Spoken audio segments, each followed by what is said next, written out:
औज़ुबिल्लाहि मिनश्शैतानिर्रजीम बिस्मिल्लाहिर्रहमानिर्रहीम सल्लल्लाहु अला हबीबिही सय्यदना मुहम्मदिन व आलिहि व सहाबिहि व बारक वसल्लम। या अल्लाह अपने सिर्फ नूर और सिर्फ तलीम से मदद फरमा। सूरह स्वाद आयत नंबर 6। इसके बाद फरमाया, काफिरों के सरदार उस रसूल के पास से चल पड़े और कहा, चलो अब अपने खुदाओं पर सब्र कर लो, इस बात का भी कोई मानी है। अब इसकी तफसीर होगी। कुफार का अपने बुतों की इबादत पर सब्र करने का महामिल। उकबा बिन अबी मुईद ने कहा था, चलो यानी तुम अपने तरीके पर अमल करते रहो और इस मजलिस से निकल चलो, क्योंकि यहाँ अब ठहरने का कोई फ़ायदा नहीं है। उसने कहा, अब अपने खुदाओं पर सब्र कर लो, यानी अब तुम अपने बुतों की इबादत पर साबित कदम रहो और उनकी इबादत को जो ये बुरा और गुनाह कहते हैं इसको बर्दाश्त करते रहो।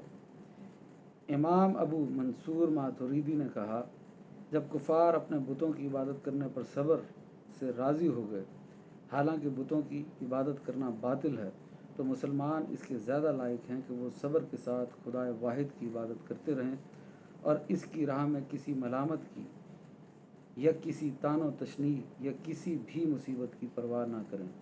उन्होंने कहा, सैयदना मोहम्मद सल्लल्लाहु अलैहि वसल्लम जो हमको ये हुक्म देते हैं कि अल्लाह को वाहिद मानो और हमारे बुतों की खुदाई की नफ़ी कर रहे हैं, वो ज़रूर इस हुक्म को नाफिज करने वाले हैं।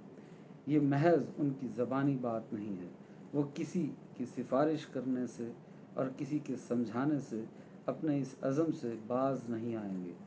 इसलिए तुम ये तमा ना रखो कि अबू तालिब के कहने सुनने से और उनके सिफारिश करने से वो अपने मौक़िफ़ को तर्क कर देंगे। बस तुम्हारे लिए ये गनीमत है कि तुम अपने बुतों की इबादत कर रहे हो और इस पर कोई बंदिश आयद नहीं है। सो तुम इनकी बातें बर्दाश्त करते हुए सब्र व सुकून से अपने बुतों की इबादत करते रहो और अपने तरीके पर सख्ती से कायम रहो। इसके बाद अल्लाह पाक ने फरमाया, सूरह स्वाद आयत नंबर 7, और काफिरों ने कहा, हमने ये बात इससे पहले दीन में नहीं सुनी, ये सिर्फ़ इनकी बनाई हुई झूठी बात है।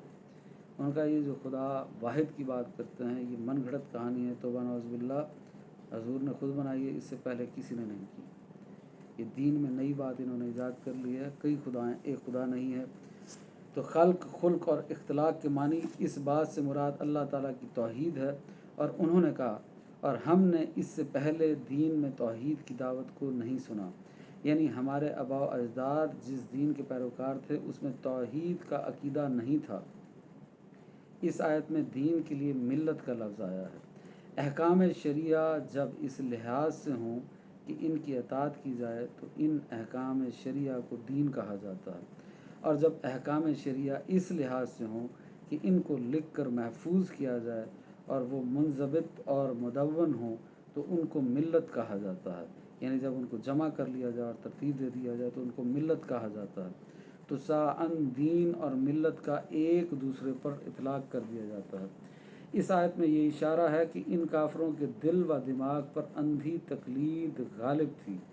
उन्होंने अपने आबा व अजदाद के तरीके पर अमल करने को सही जाना और नबी सल्लल्लाहु अलैहि वसल्लम ने जो उन्हें तौहीद की दावत दी थी उसको गलत जाना। उन्होंने कहा, ये सिर्फ़ इनकी बनाई हुई झूठी बात है। इस आयत में इसलिए इख्तलाक का लफ्ज़ है। इंसान अपने पास से बनाकर जो झूठी बात कहता है उसको खुल्क और इख्तलाक कहते हैं। कुरान मजीद में है कि कुफ़ार ने अंबिया अलैहिमुस्सलाम की दावत और उनके पैगाम को सुनकर कहा, सूरह शुरा आयत नंबर 137 से 138, ये सिर्फ़ पहले लोगों की बनाई हुई झूठी बातें हैं। हर दौर में काफिर हर नबी और रसूल को यही कहते रहे कि ये झूठी बातें हैं, मनगढ़ंत बातें हैं, इनका दीन से कोई लेना देना नहीं है और कोई एक खुदा नहीं है, खुदा बहुत हैं। तो वो क्या कहते हैं, सूरह शुरा आयत नंबर 137 से 138, ये सिर्फ पहले लोगों की बनाई हुई झूठी बातें हैं, हमको हरगिज़ अजाब नहीं होगा। और इस आयत में फरमाया, सूरह स्वाद आयत नंबर 7, हमने ये बात इससे पहले दीन में नहीं सुनी, ये सिर्फ इनकी बनाई हुई झूठी बात है।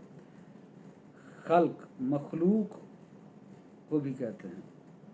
اور خلق خے پر زبر اور خلق خے پر پیش کی اصل واحد ہے، لیکن خلق کا لفظ ان حیات، اشکال اور صورتوں کے ساتھ خاص ہے جن کا بصر سے ادراک کیا جاتا ہے، یعنی آنکھ سے دیکھ کر جو ہمیں بات سمجھ میں آتی ہے اس کو خلق کہتے ہیں، یعنی مخلوق، یعنی انسان ہمیں آنکھوں سے دیکھ کر سمجھ میں آتے ہیں۔ اور خلق کا لفظ ان قوتوں اور خصلتوں کے ساتھ خاص ہے جن کا بصیرت سے ادراک کیا جاتا ہے، اور جو ہمیں عقل سے، شعور سے اور فہم سے باتیں سمجھ میں آتی ہیں یا کشف یا احلام سے سمجھ میں آتی ہیں، اس کو بصیرت کہتے ہیں۔ تو اللہ پاک کیا فرما رہا ہے؟ جیسے اللہ تعالیٰ نے فرمایا سورۃ القلم آیت نمبر 4، بے شک آپ بہت بلند اخلاق پر فائز ہیں۔ تو خلق کا لفظ اخلاق کے لیے بھی بولا جاتا ہے، اور خلق کا لفظ مخلوق کے لیے بھی بولا جاتا ہے، اور اختلاق کا لفظ وہ من گھڑت بات جو خود سے بنائی گئی ہے، اور یہ تمام انبیاء پر کفار الزام لگاتے رہے۔